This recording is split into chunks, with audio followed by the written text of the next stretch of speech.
Muy asociado a la concertación hoy, Nueva Mayoría, un hombre de larga trayectoria, exministro de Estado, entre otras cosas, General Arriagada. Muchísimas gracias por acompañarnos. Gracias por invitarme. Sí, tenemos harto que conversar con usted. A ver, lo primero, la Nueva Mayoría, ¿es un pacto político, electoral o algo con vistas a una coalición? Yo creo que claramente está siendo una coalición política. Y es una coalición política que aparentemente, depende de la Presidenta de la República, va a estar en el gobierno, con todos sus integrantes. ¿Se sostiene poder decir que esto es solamente un pacto electoral y que no hay realmente una alianza política entre dos integrantes de la Nueva Mayoría, como son la Democracia Cristiana y el Partido Comunista? Es que yo creo que es una disquisición un tanto bizantina. Si aquí hay un acuerdo respecto de un programa, y si aquí hay un acuerdo de que la Presidenta puede llegar e integrar a los grupos políticos que estime, lo que uno debiera pedir es que esa coalición tuviera las características de disciplina, de claridad que tuvo la concertación. Y en consecuencia que los partidos que juegan dentro de ese cuadro lo hagan respetando tanto sus derechos como sus obligaciones. ¿Y por qué entonces esta insistencia del presidente de la Democracia Cristiana en marcar tan claramente que esto es un pacto electoral, pero que no es una coalición política y que hay que discutir todavía si es que van a entrar en esta coalición política de producirse? Bueno, yo tengo la impresión de que es una discusión, como digo, un poco bizantina. Si al final aquí la Presidenta decide armar un gobierno en el cual va a estar el Partido Comunista o a estar la Democracia Cristiana, eso es, llamemos las cosas por su nombre, es una coalición. Pero cuando el presidente del partido dice con el Partido Comunista es imposible hacer una coalición política, estratégica de mediano y de largo plazo, ¿está entonces negando una realidad que es evidente que está pasando? Todo depende cuál es el horizonte. La Democracia Cristiana frente al Partido Comunista ha tenido siempre una actitud muy matizada. Nosotros estamos muy distantes del anticomunismo abyecto que practica la derecha, que en definitiva terminó justificando el crimen en contra de los comunistas. Pero también estamos en contra de aquellas viudas del comunismo que creen que no puede haber nada sin el Partido Comunista adentro. Y de hecho, nosotros hemos tenido acuerdos con el Partido Comunista. La primera reforma constitucional importante que se hizo en la Constitución del 80 fue la derogación del artículo 8º, que proscribía al Partido Comunista. Nosotros durante la dictadura fuimos grandes defensores de los derechos humanos del Partido Comunista. Y también tuvimos profundos desacuerdos, por ejemplo, con el Frente Patriótico Manuel Rodríguez. No veo que este sea un tema del nivel ideológico que se está planteando. ¿Y usted cree que antes de integrarlos a un gabinete tienen que hacer los comunistas alguna condena explícita a la violación de los derechos humanos en Cuba? Como ha dicho Gutenberg Martínez, quien ha sostenido que sin esa aclaración integrarlos a un gabinete sería un error por parte de Bachelet. Yo tengo la impresión de que en esta materia, si vamos a pedir ese tipo de aclaraciones en política internacional, ¿cómo justificar, por ejemplo, las relaciones con el Partido Comunista Chino? ¿Cómo justificar las relaciones que hoy día tiene Estados Unidos con Vietnam? Es claro, en el largo plazo nosotros no tenemos acuerdos sustantivos con el Partido Comunista en materia política exterior. Ellos creen en Cuba, son ambiguos frente a Corea del Norte. Uno les preguntaría, ¿y qué quieren del mundo chino?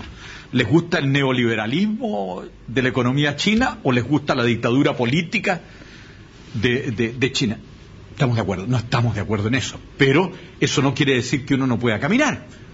De hecho, pensemos en la historia de los últimos 50 años, cuando en un momento determinado Estados Unidos llegó a un acuerdo con la Unión Soviética para detener el avance del nazismo. Entonces, yo creo que esta es una discusión, me da la impresión que no es necesaria. Para decirlo con todas sus letras, ¿debería el pacto Nueva Mayoría convertirse en un pacto formalizado, institucionalizado, como era la concertación, con reuniones periódicas todas las semanas, con una vocería que se fuera rotando entre los distintos presidentes de partido? ¿Un pacto tal como fue la concertación? Bueno, eso tienen que determinarlo los presidentes de los partidos, pero yo creo que si la decisión es estar en el gobierno, cuando uno está en un gobierno, asume los derechos que eso le da y asume las responsabilidades. No se puede ser parte del gobierno en la mañana y parte de la oposición en la tarde. Y eso es un problema claro que corresponde a todo partido que quiera ser parte de una coalición. ¿Y quién le preocupa que pueda tener esa idea de ser parte del gobierno en la mañana y parte de oposición en la tarde? Yo creo que de repente uno escucha declaraciones que me parecen a mí que no son adecuadas.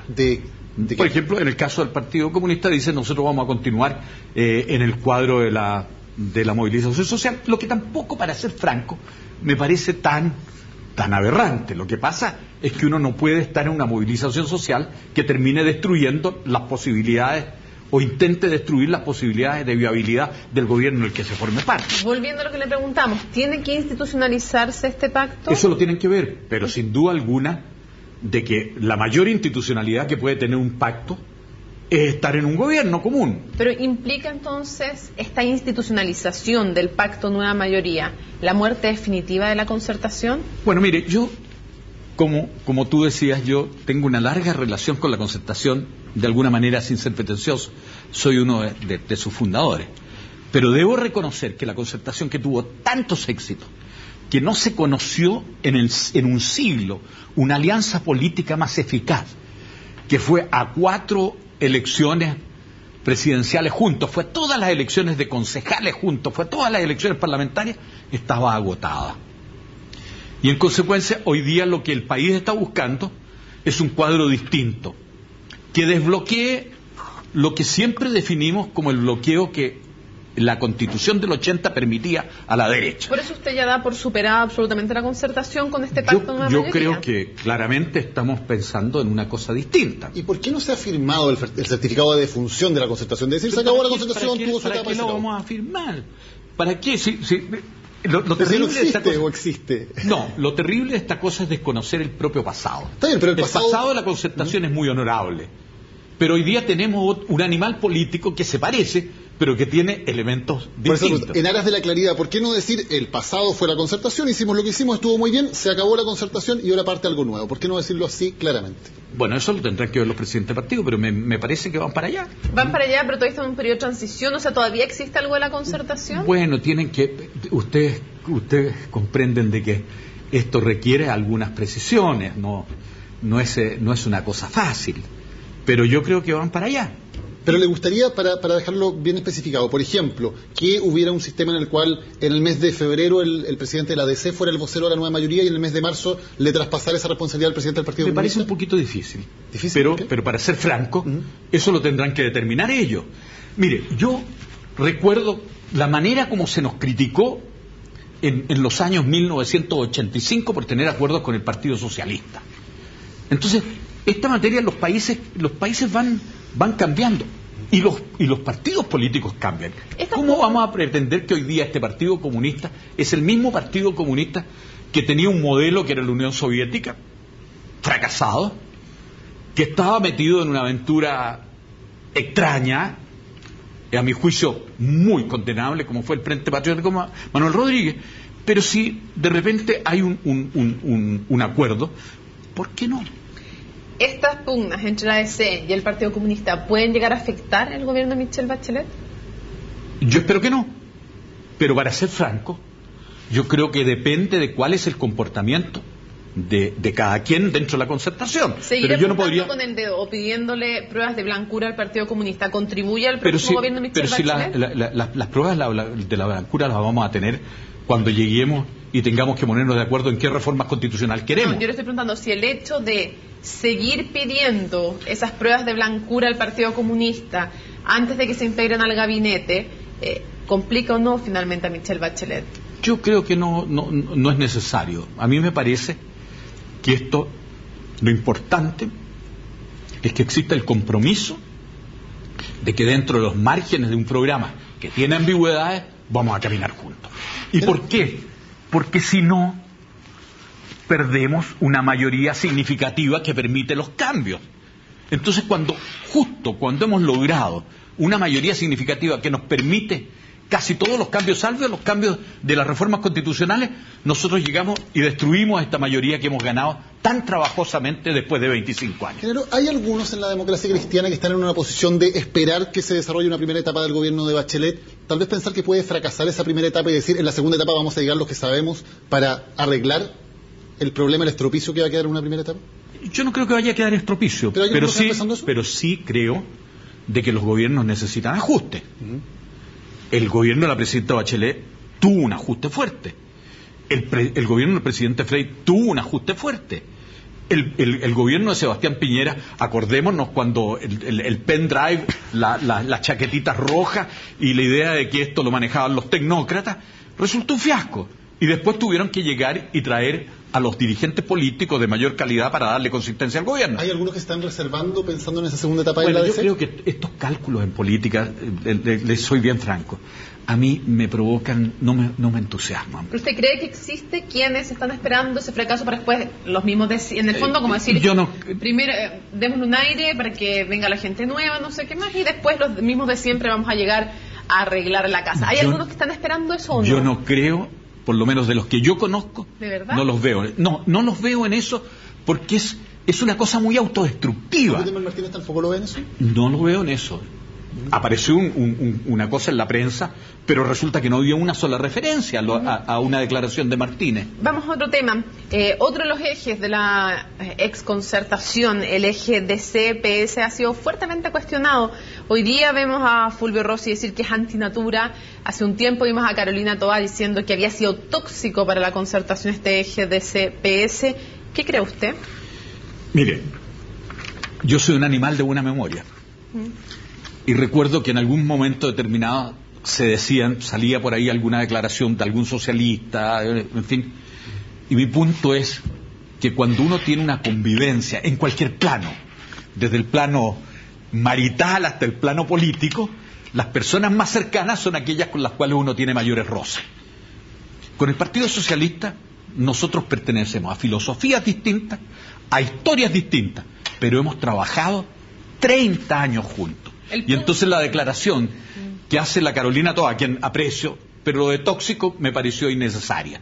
Y las declaraciones de Fulvio Rossi hoy día son de dulce y de agraz, porque dice, yo creo que es más natural una reacción nuestra con el PPD, lo que no es tan sorprendente, pero dice, lo que yo sí no entiendo es que no puede haber gobierno sin la democracia cristiana y no soy partidario de arrinconar a la democracia cristiana. Si la pregunta es, sin ese eje DC-PS, ¿qué peso va a tener la DC y cómo no termina en el fondo apartada, pesando poco o incluso arrinconada? Bueno, si yo hago cálculos, de los 18 senadores de la democracia cristiana, 6 son DC. De los, no sé cuántos son, 60 diputados, un tercio es DC. La DC no necesita subsidio para defender lo que cree. Lo que necesita es unidad y lo que necesita es claridad. Y además de eso, le voy a ser bien franco, yo creo que nuestra relación con el mundo de la izquierda, saco el Partido Comunista porque es más reciente, pero no es nueva, es una relación constructiva. Ahora, esa relación constructiva tal vez se vea amenazada cuando los empiezan a pololear ustedes de Renovación Nacional. Se lo pregunto porque unos probables candidatos a la presidencia de René Christian Monker ha publicado un documento muy crítico a la UDI en que dice claramente que René tiene que acercarse a la DC. Esa alianza o ese acercamiento RN-DC es un escenario posible, factible de analizar en el mediano plazo. Bueno, primero que nada, si yo fuera de derecha, yo tengo que correrme hacia el centro. Porque si sigo en este esquema, voy a hacer lo que en ciencia política se llama un partido inútil, que tiene 40% de los votos, pero no sirve para nada. Si la derecha quiere llegar y tener fuerza, tiene que moverse hacia el centro. ¿Eso incluye una alianza con la DC? No, eso significa lo siguiente, de que tiene que tener capacidad de diálogo. Y yo, demócrata cristiano, creo en el diálogo. Y en consecuencia, si la Renovación Nacional dice, dialoguemos, por supuesto. ¿Diálogo que puede hacerse solo con la DC o debe ser con el nuevo gobierno? El ideal sería que lo hicieran con muchos. ¿Y si eso no se da? ¿Podría conversarse solo entre la DC y RN como fue ya este pacto por el binominal? Bueno, ¿y por qué no? Si el diálogo consiste en que yo voy a dialogar única y exclusivamente con los que estoy de acuerdo, eso no es diálogo. Genaro, en otro tema, usted integra una comisión constitucional de la DC viene todo el tema de una nueva constitución. La pregunta es, ¿usted comparte con José Antonio Gómez que con el Parlamento elegido es muy difícil llegar a una constitución representativa y democrática y que por ende el camino es la Asamblea Constituyente derechamente? ¿Es ese el camino? Bueno, dos cosas. La primera es que yo soy parte de una comisión que es asesora, no es resolutiva. Lo sé. En consecuencia, yo no podría llegar y estar opinando como si mi opinión fuera muy importante. Mi opinión, a título personal. Bueno, a título personal, a mí no me gustan las asambleas constituyentes, pero quiero ser bien franco. Si queremos que no haya asamblea constituyente, entonces tenemos que demostrar que el Parlamento es capaz de hacer reformas profundas de la Constitución. Porque si no, esto se va a transformar en un dique y en definitiva van a terminar el pueblo pidiendo una asamblea constituyente. Y en consecuencia aquí lo que hay que hacer es buscar acuerdos. ¿Hay alguna forma de que esa asamblea constituyente sea institucional? No. De acuerdo a la actual constitución, no. Pero voy a ser bien crudo. El otro día con unos amigos de derecha les decía, tengan cuidado porque ustedes de repente son muy rígidos, salvo cuando viene el aluvión. Entonces, cuando nosotros les planteamos en el año 1970 de que hubiera segunda vuelta, la primera reacción de Jorge Alessandri dijo, no, el que saque un voto más es presidente de la República. Lo que pasa es que Salvador Allende sacó 36.000 votos más que él. Y entonces vino la derecha a decirnos, busquemos una forma, y ya era tarde. Lo mismo pasó con la nacionalización del cobre. La derecha dijo jamás. Vino la ley y la ley fue aprobada por unanimidad en el Congreso. Entonces, no me vengan a mí a decir de que si de repente esto se sale de madre, la derecha va a tener hombros suficientes como para decir yo esto no lo acepto. Lo más probable es que se someta. Y por eso es que yo insisto que la derecha se hace muy irracional si no se abre un diálogo constructivo para reformas constitucionales que no sean cosméticas, sino que sean fundamentales. Y eso es lo que yo espero, porque además las constituciones no se hacen por mayoría. Las constituciones requieren acuerdos bastante amplios.